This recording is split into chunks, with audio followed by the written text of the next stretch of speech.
So, as I made my way through the Wallendor estate and down the hallway towards Alan Wallendor's office, I began to hear what sounded like arguing, yelling back and forth. And it seemed the closer I got to his office, the louder the yelling became. Once I actually made it to the door, I could clearly distinguish Alice's voice as one of the ones yelling, and the other must be her father. Unfortunately, the door muffled the noise too much. I couldn't actually discern what was going on inside. For a moment, I thought of using magic to try to discern what the argument was about, but I decided against it. After all, the Wallendors are a magical family. Who knows, for all I know, they could have some form of defensive setup. Something that protects them from magic casting, or a trap of some sort that might be activated if I try. I'd rather be safe than sorry. So I took my chances and simply opened the door to find Alice and her father yelling at each other quite angrily. "I refuse," Alice said loudly, shouting at her father. "You, young lady, do not have a choice in the matter. It has already been decided. This is not a matter for negotiation. I am your father and I know what is best for you, and you will do as you're told," he said, staring angrily down at Alice on the other side of his desk. It was about that moment that they noticed that I had actually entered the room. "And he is finally here, and we can settle this nonsense," Alan Wallendor said, looking over to me as I closed the door behind me. Alice turned around and with a smile on her face ran over, giving me a hug.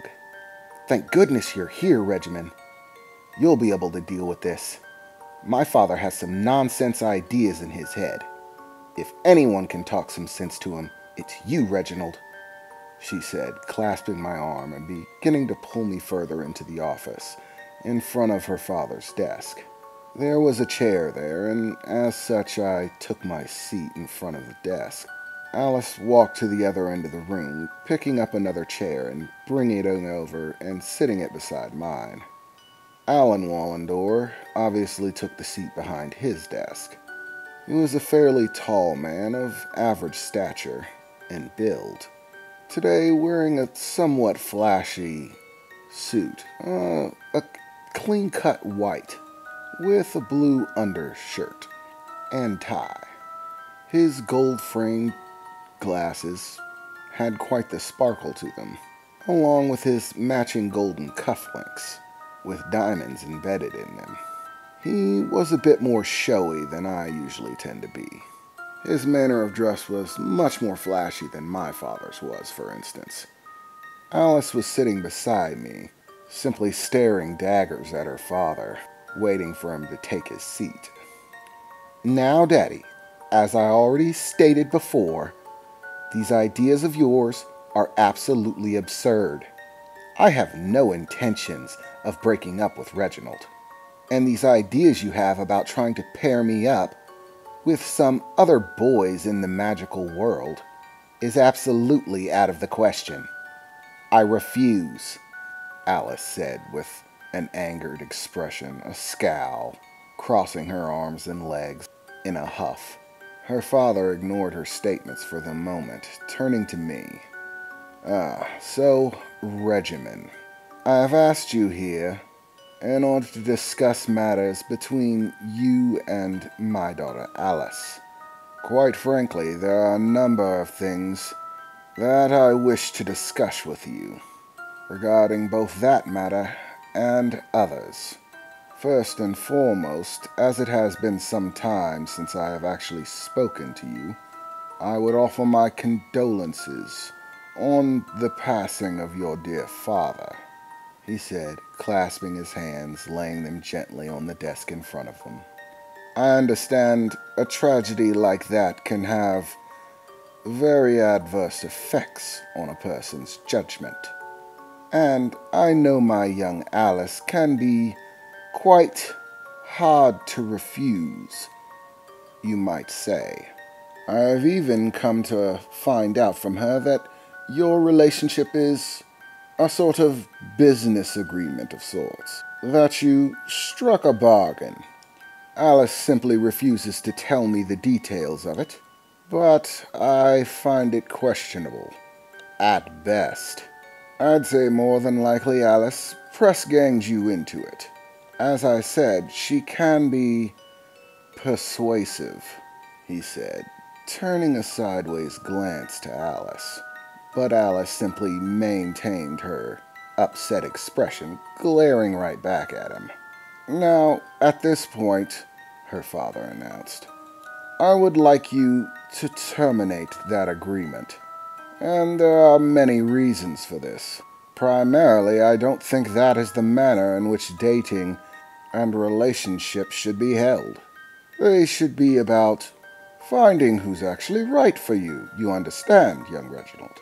Doing what's best for both parties. Quite simply, not only do I feel that Alice is not the correct match for you, but I also fear that there are other suitors that would be a much better fit for my young Alice. All I ask from you is that you terminate this silly little agreement of yours. Come now, if the whole thing was only based in some sort of agreement, then you can't really expect me to believe that this relationship should continue. And as far as Alice's little story about stumbling upon you wielding magic, quite frankly, I don't buy it. I may not have known Charles Worthington well, but if he had had access to magic and magical knowledge, there's no doubt that I would have found out. We simply lived too close. We would have come across each other in attempts to gain access to separate magical resources, knowledge, information, and such. Different resources and materials, items, something. There would have been some sort of business in which we would have had to have come across each other. And yet in all the years that I knew your father, never once did he cross my path in the magical world. No, I believe something far different. If you were to ask me my opinion, I'd say that my young Alice took it upon herself to teach you a little magic, in the hopes it might curry favor from me. And, though it might sound a bit disturbing, you took advantage of your father's disappearance, claiming that he passed the magic down to you instead. Understand me, young Mr. Worthington. I have no intentions of allowing my Alice to remain with some new entry to the magical world with neither magical resources nor knowledge to offer. No connections. All the while, the truth is he simply drains away, trying to sneak little peeks at our magical information and resources.